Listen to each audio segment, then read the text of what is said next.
ಹಾಲಿಲ್ಲಿ ಒಡೆಯೋದಕ್ಕೆ start ಆಗಿದೆ. ಮಾರ್ಕೆಟಲ್ಲಿ ಸಿಗುವ ಥರನೇ ಮನೆಯಲ್ಲಿಯೇ ನಾವು ರುಚಿ ರುಚಿಯಾದ ಪನ್ನೀರನ್ನು ರೆಡಿ ಮಾಡ್ಕೊಳ್ಬಹುದು. ನಮಸ್ತೆ, welcome back to Aadya Bhat YouTube channel. ಎಲ್ಲರೂ ಚೆನ್ನಾಗಿದ್ದೀರಿ ಅಂತ ಭಾವಿಸ್ತೇನೆ. ಇವತ್ತಿನ ವಿಡಿಯೋದಲ್ಲಿ ನಾನು ಪನ್ನೀರನ್ನು ಮಾಡುವ ವಿಧಾನವನ್ನು ನಿಮ್ಮ ಜೊತೆ ಶೇರ್ ಮಾಡ್ತಾ ಇದ್ದೇನೆ. ಇಲ್ಲಿ ನಾನು ಟೋಟಲಾಗಿ 7.5 ಲೀಟರಷ್ಟು ಹಾಲನ್ನು ತಗೊಂಡಿದ್ದೇನೆ. ಸ್ವಲ್ಪ ದಪ್ಪಗಿರುವ ಹಾಲನ್ನು ತಗೊಂಡ್ರೆ ತುಂಬ ಒಳ್ಳೆಯದು. ಒಂದೇ ಸಲ ಎಲ್ಲ ನಿಂಬೆಹಣ್ಣಿನ ರಸವನ್ನು ಹಾಕೋದು ಬೇಡ, ಸ್ವಲ್ಪ ಸ್ವಲ್ಪನೇ ಹಾಕಿ ಹಾಲನ್ನು ಒಡೆದುಕೊಂಡ್ರೆ ಆಯಿತು. ನಾನಿಲ್ಲಿ ದೊಡ್ಡ ಗಾತ್ರದ ಚೆನ್ನಾಗಿ ರಸ ಇರುವಂತಹ 6 ನಿಂಬೆಹಣ್ಣನ್ನು ತಗೊಂಡಿದ್ದೇನೆ. ಅವುಗಳಿಂದ ಚೆನ್ನಾಗಿ ರಸವನ್ನು ತೆಗೆದು ಕುದೀತಾ ಇರುವಂಥ ಹಾಲಿಗೆ ಹಾಕ್ಕೊಳ್ಬೇಕು. ಸ್ವಲ್ಪ ಹೊತ್ತಲ್ಲಿ ಹಾಲು ಒಡೆಯೋದಕ್ಕೆ ಸ್ಟಾರ್ಟ್ ಆಗುತ್ತೆ. ನಿಮಗಿಲ್ಲಿ ಕಾಣಿಸ್ತಾ ಇರ್ಬೋದು, ಹಾಲು ಆಲ್ರೆಡಿ ಒಡೆಯೋದಕ್ಕೆ ಸ್ಟಾರ್ಟ್ ಆಗಿದೆ. ಇವಾಗ ಮತ್ತೆ ಸ್ವಲ್ಪ ನಿಂಬೆಹಣ್ಣಿನ ರಸವನ್ನು ಹಾಕ್ಕೊಂಡು ಹಾಲನ್ನು ಒಡಿಬೇಕು.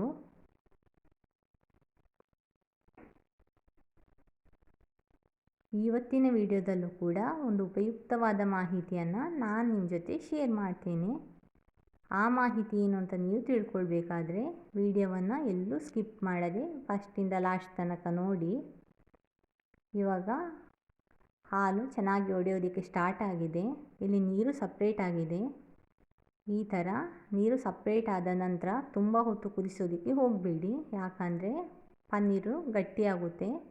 ಇಮಿಡಿಯೇಟಾಗಿ ಗ್ಯಾಸನ್ನು ಆಫ್ ಮಾಡಿಕೊಂಡು ಶುಭ್ರವಾಗಿರುವಂತಹ ಕಾಟನ್ ಬಟ್ಟೆಯ ಮೇಲೆ ತಳಭಾಗದಲ್ಲಿ ಒಂದು ಪಾತ್ರೆಯನ್ನು ಇಟ್ಟು ಈ ಥರ ನೀರನ್ನು ಬಸಿಬೇಕು. ಬಿಸಿ ಇರುವುದರಿಂದ ಸ್ವಲ್ಪ ಕೇರ್ಫುಲ್ಲಾಗಿ ಕೆಲಸವನ್ನು ಮಾಡಬೇಕು.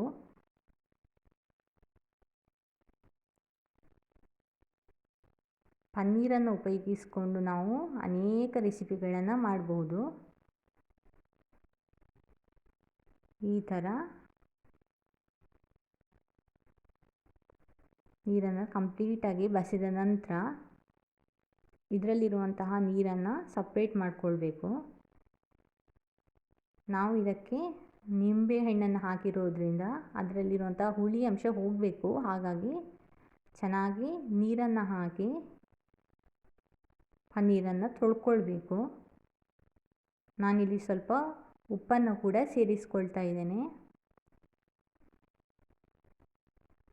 2 ರಿಂದ 3 ಸಲ ನೀರನ್ನು ಹಾಕಿ ನಾನಿಲ್ಲಿ ಚೆನ್ನಾಗಿ ಇದನ್ನು ಬಿಡಿಸಿ ತೊಳ್ಕೊಳ್ತಾ ಇದ್ದೇನೆ. ಇದು ಬಿಸಿ ಇರೋದ್ರಿಂದ ನಾನಿಲ್ಲಿ ಸ್ಪೂನನ್ನು ಉಪಯೋಗಿಸ್ತಾ ಇದ್ದೇನೆ.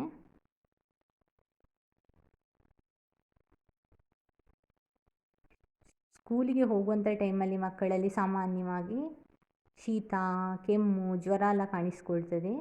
ಮಕ್ಕಳಲ್ಲಿ ಕಾಣಿಸಿಕೊಳ್ಳುವ ಕೆಮ್ಮಿನ ಸಮಸ್ಯೆಗೆ ವೀಳ್ಯದೆಲೆ ರಸವನ್ನು ತೆಗೆದು ಅದಕ್ಕೆ ಸ್ವಲ್ಪ ಜೇನುತುಪ್ಪವನ್ನು ಬೆರೆಸಿ ಕುಡಿಸೋದ್ರಿಂದ ಕೆಮ್ಮು ಕಡಿಮೆ ಆಗ್ತದೆ. ಮತ್ತೆ ಪುನಃ ಇದರಲ್ಲಿರುವಂಥ ನೀರನ್ನು ಈ ಥರ ಸಪ್ರೇಟ್ ಮಾಡಿಕೊಂಡು ಇದನ್ನು ಈ ಥರ ಫೋಲ್ಡ್ ಮಾಡಿಕೊಳ್ಬೇಕು.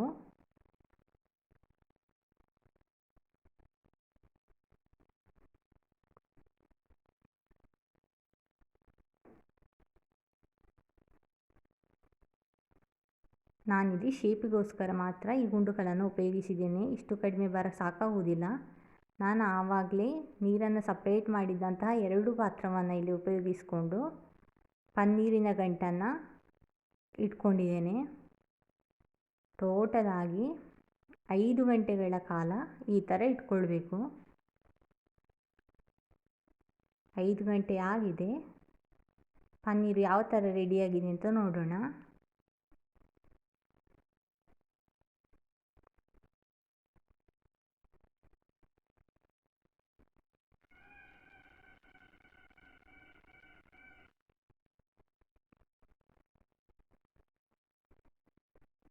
ಪನ್ನೀರಂತೂ ತುಂಬಾ ಚೆನ್ನಾಗಿ ಬಂದಿದೆ. ನೀವು ಒಂದು ಸಲ ಈ ಥರ ಪನ್ನೀರನ್ನು ಮಾಡಿ ಏರ್ ಟೈಟ್ ಬಾಕ್ಸಲ್ಲಿ ಹಾಕಿ ಇಟ್ಕೊಂಡ್ರೆ ಯಾವಾಗ ಬೇಕಿದ್ದರೂ ನೀವು ಉಪಯೋಗಿಸ್ಕೊಳ್ಬೋದು. ಇದನ್ನು ಮಾತ್ರ ನೀವು ಫ್ರೀಝರಲ್ಲಿ ಇಟ್ಕೊಳ್ಬೇಕಾಗುತ್ತೆ. ಇದನ್ನು ನಿಮಗೆ ಯಾವ ಶೇಪ್ ಬೇಕು ಆ ಶೇಪಲ್ಲಿ ಕಟ್ ಮಾಡ್ಕೊಳ್ಬಹುದು.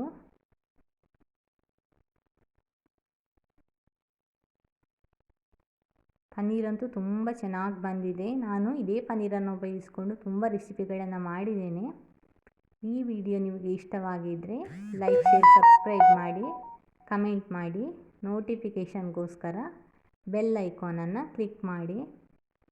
ತುಂಬಾ ಸಾಫ್ಟಾಗಿ ಪನ್ನೀರ್ ಬಂದಿದೆ. ನಿಮಗೆ ನೋಡ್ತಾ ಇರ್ಬೋದು ಇಲ್ಲಿ. ಮಾರ್ಕೆಟಲ್ಲಿ ಸಿಗುವಷ್ಟೇ ಟೇಸ್ಟಿಯಾಗಿ ನೀವು ಕೂಡ ಒಂದ್ಸಲ ಮನೆಯಲ್ಲಿ ಇದೇ ಥರ ಪನ್ನೀರ್ ರೆಸಿಪಿಯನ್ನು ಮಾಡಿ ಯಾವ ಥರ ಬಂತು ಅನ್ನೋದನ್ನು ಕಮೆಂಟ್ ಸೆಕ್ಷನಲ್ಲಿ ತಿಳಿಸಿ. ಇನ್ನೊಂದು ಉಪಯುಕ್ತ ಮಾಹಿತಿಯೊಂದಿಗೆ ಮುಂದಿನ ವಿಡಿಯೋದಲ್ಲಿ ಮತ್ತೆ ಸಿಗೋಣ. ಧನ್ಯವಾದಗಳು.